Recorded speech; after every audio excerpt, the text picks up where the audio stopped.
चलिए, अब हम लोग देखते हैं क्लास 7 का 9.1 का क्वेश्चन नंबर 3 में क्या कहा गया है। एक टीवी 5,500 में खरीद कर 25% लाभ पर बेचा गया, विक्रय मूल्य ज्ञात कीजिए। तो जो दिया है पहले वही लिखते हैं। क्रय क्रय मूल्य कितना है, जितना में खरीदे यानी 5,500। और लाभ दिया है, लाभ कितना दिया है, 25%। अब हमको निकालना है विक्रय मूल्य यानी कितना में बेचे। 5,500 में खरीदे थे, अब उस पर हम चाहते हैं कि 25% लाभ हो, यानी 25% लाभ होगा, उतना बढ़ा के दाम में हम बेचेंगे। तो कितना में बेचेंगे, तो सबसे पहले क्या करेंगे, निकालेंगे लाभ। तो लाभ कैसे निकलेगा, क्रय मूल्य गुणे लाभ बटे 100।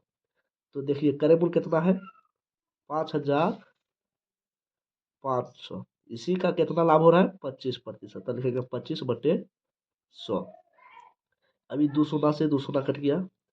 अब क्या करेंगे, 55 को 25 से गुना करेंगे। 5 × 5 = 25 के 5 बचा 2। चलिए गुना कर लेते हैं साइड में। 55 को 25 से गुना करेंगे तो कितना आएगा, 1375। इतना रुपया लाभ हुआ। तो इतना मेरा क्रय मूल्य, विक्रय मूल्य नहीं निकला, ये क्या है, लाभ है 1375। अब लिखेंगे तो विक्रय मूल्य में क्या होगा, क्रय मूल्य जितना में खरीदे थे वो दाम तो रहेगा ही, और 1375 हम जो लाभ कमाए वो भी जुट जाएगा, इतना में हम बेचेंगे। तो क्रय मूल्य कितना है, 5,500, और इसमें लाभ कितना कमाए, 1375। अभी दोनों जोड़ देंगे, इतना में उस वस्तु को हम बेचे थे। तो ये हो गया विक्रय मूल्य। 5 और 0 जोड़ेंगे तो 5, 7 और 0 जोड़ेंगे तो 7, 3 और 5 जोड़ेंगे तो 8, 5 और 1 6, आदि 6,875 में हम बेचे थे। जो वस्तु हम 5,500 में खरीदे थे उसको कितना में बेचे, 6,875, आदि कम में खरीद के ज़्यादा में बेचे। कितना प्रतिशत लाभ हुआ था हमको, 25%। चलिए अब क्वेश्चन नंबर 4 में क्या बोला है। एक साइकिल को 2500 में बेचने पर 20% की हानि होती है, साइकिल कितने रुपए में खरीदी गई थी। यानी यहाँ दे दिया है बेचने में, यानी विक्रय मूल्य, जितना में बेचते हैं उसको क्या बोलते हैं, विक्रय मूल्य।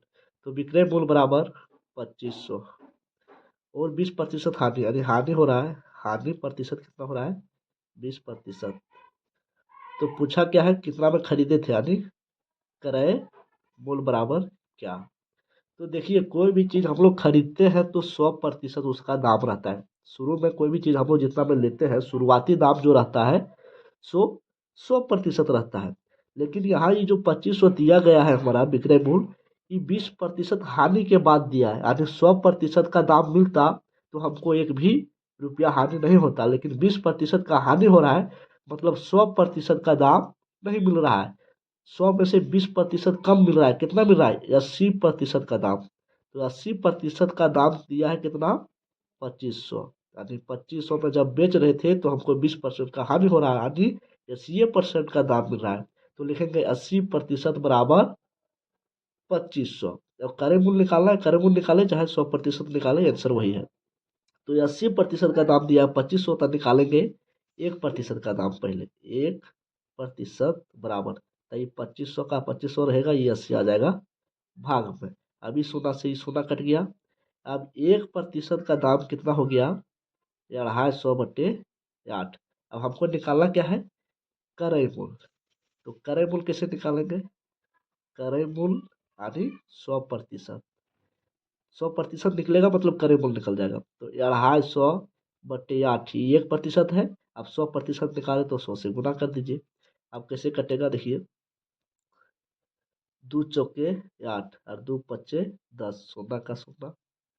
अब काटेंगे इसको, 4 छक्के 24, तो 4 से नहीं कटेगा।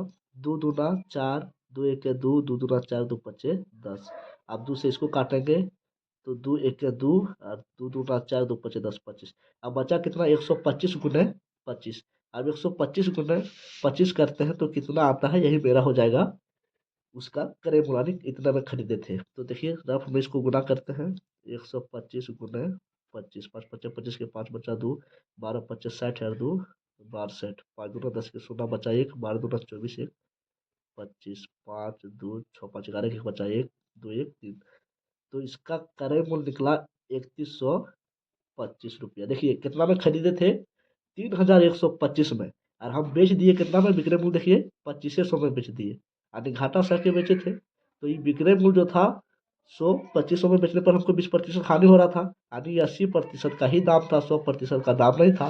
100% का दाम कितना निकला हमारा, 3125 रुपया, यानी इतना हमारा लागत लगा था, इतना में बेचते तो 1 रुपया हानि नहीं होता। चलिए, उम्मीद करते हैं समझ गए होंगे। अब क्वेश्चन नंबर 5 देखते हैं। 5 में क्या बोला गया है, एक टूथपेस्ट आदि जिससे हम लोग ब्रश करते हैं, 150 रुपया में खरीद कर 10% हानि पर बेची जाती है।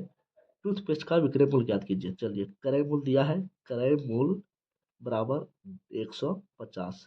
अब हानि कितना दिया है, हानि प्रतिशत बराबर 10%। तो हानि 10% दिया है। अब विक्रय मूल्य निकालना है, विक्रय मूल्य क्या है सो पूछा है। तो 10% का हानि हो रहा है, तो किसका हानि हो रहा है, 150 में जो खरीदे थे उसी में 10% हानि हो रहा है। तो पहले लिखेंगे हानि, हानि बराबर क्या हो जाएगा, 150 का 10% हानि था, 150 गुना 10/100, यानी 150 का 10% हानि हो रहा था, 10/100 लिखेंगे। अब 10 दे हैं 100 कट गया, अभी सोना से ही सोना, तो कितना हानि हुआ, 15 रुपया। अब निकालेंगे विक्रय मूल्य, विक्रय मूल्य कितना होगा, क्रय मूल्य जो दिया था सो रहेगा, और इसमें हानि, यानी हानि में बेच रहे हैं, तो क्रय मूल्य में क्या हो जाएगा, घटा देंगे हानि को, इतना में बेचे होंगे। तो क्रय मूल्य था 150, इसमें घटा दीजिए 15। अब कितना हो जाएगा, 10 में 5 गया 5, और 14 में 1 गया 13। 135 रुपया में उस चीज को हम बेच दिए, जो कितना में लिए थे, 150 में। देखिए लिए थे 150 में और बेच रहे हैं 135 में, यानी हानि होगा, तब हमको कितना हानि हुआ, 10%। इसको शॉर्ट में बना सकते थे, थोड़ा देख लीजिएगा, कंपटीशन में तैयारी करते हैं तो उसके लिए फायदामंद होगा। जैसे 150 का सामान है, हम 10% हानि पर बेच रहे हैं, तो कितना में बेचेंगे, तो एक अंक के बाद दशमलव देंगे तो ये निकल गया 10%, यानी 10% का हानि हो रहा है, मतलब कितना का, 15 का हानि हो रहा है। तो 150 में घटा दीजिए 15, 135 में बेच दिए। लेकिन चूंकि हम लोग अभी छोटा क्लास में है, और हम लोग को प्रोसेस दिखाना होगा कि किस तरह से बना के आंसर लाए हैं, इसी का हम लोग को नंबर मिलता है। आगे क्लास में जाएंगे तो बस इसी तरह से शॉर्टकट में बनाएंगे, जब हम लोग कोई कंपटीशन एग्जाम की तैयारी करेंगे। चलिए अब देखते हैं आगे का क्वेश्चन।